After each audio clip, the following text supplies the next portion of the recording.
அன்பு தமிழ் நெஞ்சங்களுக்கு ஆஸ்ட்ரோ தமிழ் ராஜாவின் அன்பான வணக்கங்கள். அவஸ்தை இல்லாத அமைதியான நிம்மதியான ஒரு வாழ்க்கையை நிரந்தரமான ஒரு வருமானத்தை கொடுக்க போகும் 2025ஆம் வருடம் கன்னி ராசி அஸ்த நட்சத்திரத்தில் பிறந்த உங்களுக்கு அப்படிப்பட்ட அமைதியான நிலையான ஒரு வாழ்க்கையை கொடுக்க போகும் வருடக்கோள்கள் ஒரே வருடத்தில் நடக்கப் போகின்ற 4 கிரகத்தினுடைய பயிற்சி என அனைத்தையும் ஒட்டுமொத்தமான பலனை இன்றைய பதிவில் பார்க்க போகிறோம். பதிவை ஃபுல்லாக பாருங்கள். நம்ம சேனலை மறக்காமல் சப்ஸ்கிரைப் பண்ணிட்டு கூட தர பெல் ஐக்கானை ப்ரெஸ் பண்ணி வச்சுக்கோங்க.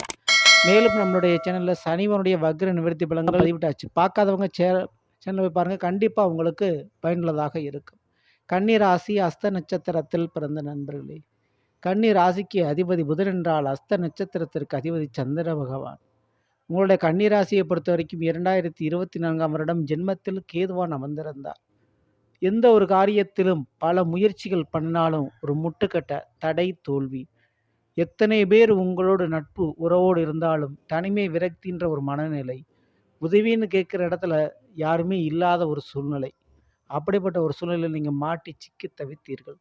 காரணமே இந்த கேதுவான் ஜென்மத்திலையும் 7ல் ராகுவான் மீனத்தில் அமர்ந்திருந்து தான்.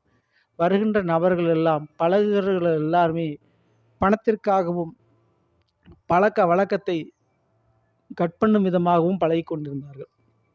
அப்படிப்பட்ட அந்த உறவுகளுக்கு மத்தியில் வாழ்ந்து கொண்டிருந்த உங்களுக்கு நிலையான உறவுகள் அமையக்கூடிய 2025ஆம் வருடமாக அமையப் போகிறது. ஆம், ராகுகேது பயிற்சி உங்களுக்கு மிகப்பெரிய யோகத்தை கொடுக்குது. 2025ல் கேது உங்களை விட்டு விலகிறதுனால முதல்ல உடல் ஆரோக்கியம், மன ஆரோக்கியம் ஏற்பட போகுது. உடல் ரீதியாக அந்த மருத்துவ செலவுகள், மருத்துவ பிரச்சனைகள் இனி இருக்காது. 7ல் இருந்த ராகும் இடம்பெயர்ந்து கும்பராசிக்கு போய் விடுகிறார். அதனால் நிச்சயம் இனி எதிர்பார்த்த மாதிரி உறவுகளுடைய மனமாற்றம் ஏற்படும். நம்பிக்கையான உறவுகள் அமைவார்கள். முக்கியமாக திருமண யோகங்கள் ஏற்பட்டு துணை கண்டிப்பாக நம்மள அமைந்து தீரும். 6க்கு வரக்கூடிய ராகுவான் மூலமாக வேலையில் இடமாற்றமும் தொழில் ரீதியான மாற்றங்களையும் சந்திக்கப் போகிறீர்கள். பணப்புழக்கம் சற்றே அதிகமாகும். தொழில் மற்றும் வேலை ரீதியான அதே 6ல் இருந்த கும்பராசிலிருந்து சனிவான் 7ஆம் இடம் மீனத்துக்கு இடம்பெறுவது நிரந்தரமான ஒரு வாழ்க்கையை, நிரந்தரமான ஒரு வேலை வாய்ப்பை உங்களுக்கு உருவாக்கி தருகிறது. அதனால் இனி அடிக்கடி வேலை மாற்றம், அடிக்கடி தொழில் மாற்றம் என்பது இருக்காது. நிரந்தரமான ஒரு வேலை, நிரந்தரமான ஒரு தொழில் உங்களுக்கு அமைந்தே விடுகிறது என்று சொல்லலாம். இன்னொரு பக்கம் இந்த சனிவானுடைய நேரடி 7ஆம் பார்வை உங்கள் மீது விழுகின்ற காரணத்தினால் இனிமேல் வேலையில் கண்ணும் கருத்துமாக இருப்பீர்கள். தன்னுடைய வேலை, தன்னுடைய தொழில், தன்னுடைய வாழ்க்கை, தன்னுடைய உறவுகள் என்பதில் தெள்ளத்தெளிவான முறையில் இருப்பீர்கள்.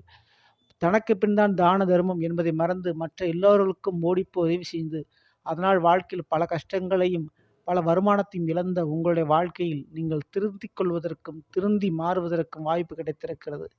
தவறான நபர்கள், தவறான பழக்க வழக்கத்திலிருந்து மீண்டு வருவீர்கள். மிக முக்கியமாக திருமண வாழ்க்கையில் எதிர்பார்த்த மாதிரி திருப்பங்கள் ஏற்படும். உங்கள் மீது பழி, பாவம், குற்றம் சுமத்தியவர்கள் முன்பு நீங்களும் தலை நிமிர்ந்து நடக்க ஆரம்பிக்கப் போகிறீர்கள். இதற்கு பக்க துணையாக குரு பகவான் உங்களுக்கு இருக்கிறார். ஆம், 9ஆம் வீடான ரிஷபத்தில் இருந்த குருவும் பயிற்சி அடைந்து 10ஆம் இடம் மிதனத்துக்கு வர்றாரு. கண்டிப்பாக எதிர்பார்த்த மாதிரி தொழில் மற்றும் உங்களுடைய கடமைகள் முடியும். பிள்ளைகளுடைய கடமைகளை செய்து முடிப்பீர்கள். மேலும் தொழில் மற்றும் வேலை ரீதியான கௌரவம் பெயர்ப்புகள் வந்தே தீரும். மேலும் புதிய வண்டி வாகனம், இடமாற்றம் மற்றும் வீடு வாங்கக்கூடிய யோகங்கள் உங்களுக்கு ஏற்படுகிறது.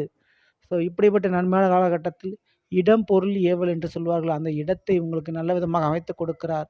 உணவு, உடை, இருப்பிடம், அதில் இருப்பிடத்தை நல்ல விதமாக அமைத்து கொடுக்கிறார்கள் இந்த 2025.